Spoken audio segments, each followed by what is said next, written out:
ሰላም ብያለሁ። እንደምን ነሽ? እንዴት አረፈሽ? ሰላም ነው። ሰላም ነው። እንዴት ናችሁ? ሁሉ ሰላም? ደህና ነው። ያው በከተማ ግብርና ስራ ላይ እንግዲህ ተሳትፈህ እየሰራህ ተገናኘን። አሁን የምንገኝ በአንድ የመንግስት ተቋም ውስጥ እንግዲህ በንብ ማነብ ስራ ላይ ተሰማርታችኋል። ምን ይመስላል ስራው? በጣም ቆንጆ ነው። በጣም ጥሩ ነው። እስካሁን ስንሰራ በጣም ምርጥ ነው። ምርታም ቆንጆ ነው። ጥሩ ምርት ነው። ውጤታማ ነን። እግዚአብሔር ይመስገን። ቆንጆ ነው ነው የምልህ። ምን ያህል ቀፎች ናቸው አሁን እዚህ ክፍል ውስጥ የሚገኙ? 57 ቀፎ። እስካሁን ምርት ተገኘበት? አዎ 70 ኪሎ ባለፈው አውጥተናል።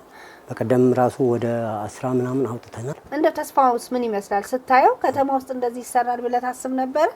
ድሮ የለም ነበር። ከቅርብ ጊዜ በኋላ እና ከቅርብ ጊዜ በኋላ ነው በየቦታው ከብትም ንብም ዶሮ እርባታም ሁሉም አሁን እየተስፋፋ ነው።